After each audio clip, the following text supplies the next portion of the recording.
Hey everybody, welcome to the BWC Online Bible Study. Today we're looking at Exodus chapter 17, and we're going to be talking about the faithfulness of God and the weakness of the human heart, the frailty of our trust, and even no matter what we've seen, what we've experienced, what we've been through, the discomfort of a moment that can make us come to a place of doubt.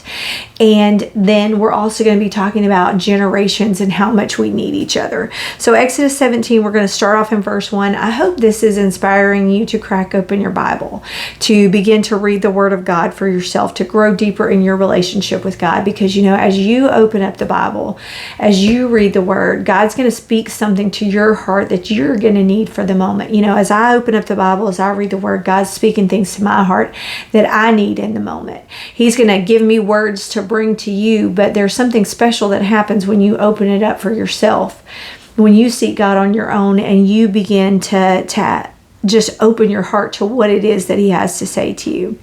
And so we'll start off in verse 1, Exodus 17:1. It says, "At the Lord's command, the whole community of Israel left the wilderness of Sin and moved place to place. Eventually they camped in Rephidim, and there was no water there for the people to drink." So if you'll remember before, when they had left from Egypt, God had parted the waters. They had walked across on dry land. God had redeemed them. He has saved them. There was no way out for them to escape, and God has rescued them. They got to a place with no food. They started to complain. God was so gracious and merciful. He provides food.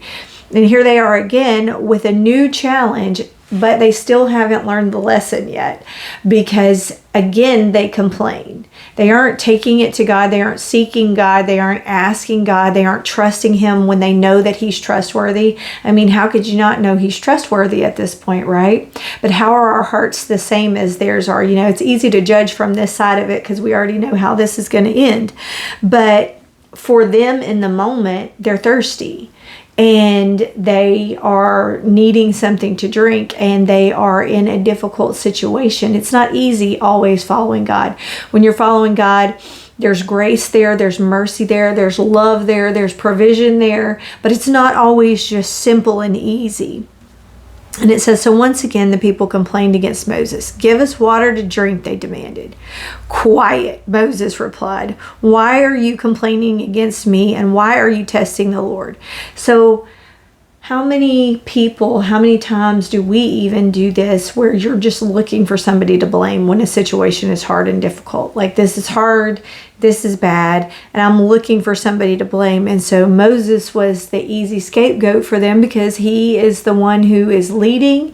He is the one in charge. And so it's easy for them to use him as the scapegoat here and to blame him rather than just taking their request to God. Honestly, taking the request to God would be easier, but their hearts just couldn't see that in the moment.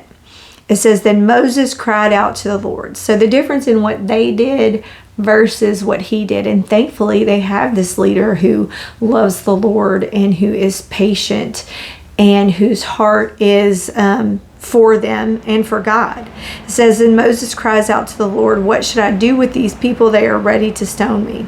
The Lord said to Moses, 'Walk out in front of the people and take your staff, the one that you used to strike the water from the Nile, and then call some of the elders of Israel to join you. I will stand before you on the rock at Mount Sinai, and I will strike the rock, and the water will come gushing out. Then the people will be able to drink.' So Moses struck the rock as he was told, and the water gushed out as the elders looked on. Moses named the place Massah, which means test, and Meribah, which means arguing, because the people of Israel argued with Moses, and they tested the Lord, saying, 'Is the Lord here with us or not?'" How could they even question in a moment like this? They've seen Him part the seas, they've seen Him provide food, they've seen Him give direction, but the moment a discomfort comes their way, is God even real? Is He even with us? Is He even helping us? Are we just going to die out here in the desert? And so this is some of Moses's frustration, as he names this place with the struggle that they've been through. Moses commanded Joshua, "Choose some men, While the people of Israel were still at Rephidim, the warriors of Amalek attacked them. So again, we notice God is leading them. And just because they're in a place where they found no food and they had to trust God to provide the food for them, and they found no water and they had to trust God for the water that He provided for them, there's an attack coming.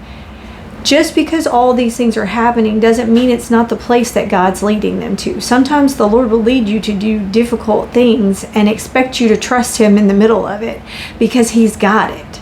You know, it's easy to see on the other side of it when you already know how the story ends. But when you're the one who's in the middle of it, how difficult is that? And just this finding that even though they're going where God's telling them to go, that there are difficult situations that need to be faced, and they have to learn how to trust in God. And so God is showing them. He's showing them that He's going to provide. He provided the food. He provided the water. And now the attack's coming, and we're going to see how God's going to handle that. So Moses commanded Joshua, choose some men to go out and fight the army of Amalek for us. Tomorrow I will stand at the top of the hill holding up the staff in my hand, the staff of God in my hand. So Joshua did what Moses commanded, and he fought the army of Amalek. Meanwhile, Moses, Aaron, and Hur climbed to the top of the nearby hill. As long as Moses held up the staff in his hand, the Israelites had the advantage. But whenever he dropped his hand, the Amalekites gained the advantage. So we see here that it's really God that's bringing the victory. He is using Joshua to go out and fight. He's using Moses to stand with his hands raised, with the staff of God toward heaven, trusting in the Lord. But it's God that's bringing the victory. You know, your holy hands of prayer are important. You know, our faithfulness to God and doing what He asks us to do and trusting that it's Him who's going to bring the victory is important. And so as Moses raises his hands, they are winning in battle. Moses' arms soon became tired and he could no longer hold them up. So Aaron and Hur found a stone for him to sit on. They stood on each side of Moses, holding up his hands so that the hands held steady until sunset. So there's something so important to learn from this right here and from the next part that's to come. God had given Moses a job to do that he was not going to be able to complete on his own.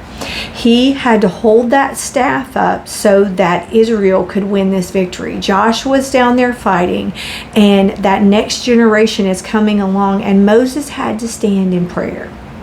Moses had to stand in faith. Moses had to stand in trust, but Moses couldn't do it by himself. Because if Moses had only depended on his own ability and his own strength, then they would have lost that battle, because Moses' arms wouldn't have been able to last. Because we're human. We become weak. We become tired. We need help. And so the Aaron and Hur came alongside of him. They didn't abandon him. They didn't say, oh, you're tired, so you're not a good leader, so we're going to leave you.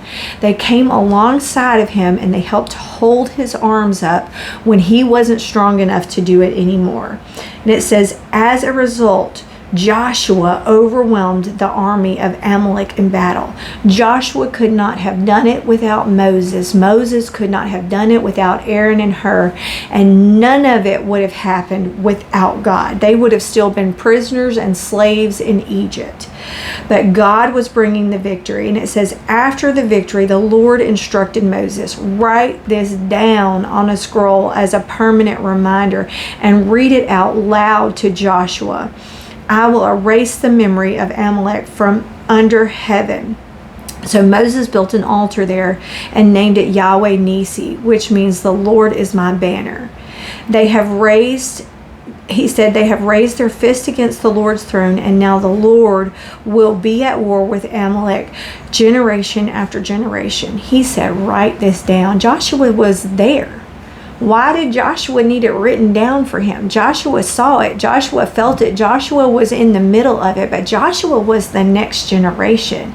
Joshua needed the words of Moses. He didn't just need to see it with his eyes. He needed to hear it out loud. He needed it written down as a remembrance, as a reminder of a day that he needed the Lord, and that a day that the generation that went ahead of him raised up their hands and lifted that banner high over him so that they could win this battle, so that Israel would win this battle, so that God would protect his people. There's so much there. I get a little excited about it because we need to care about the generations. We're all supposed to be in this together. We're supposed to be working together. We're supposed to care about the generation that's coming after us. We're supposed to need the generation that went before us, and that we're all in this together as a family of God.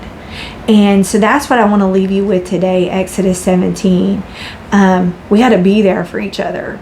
We got to bless the next generation. We got to love the generation behind us. We got to all be in it and understand that it isn't by power or by might, but it's by the Spirit of the Lord that we will gain victory. So you guys be blessed. Have a really great day, and I will catch you back again in Exodus chapter 18.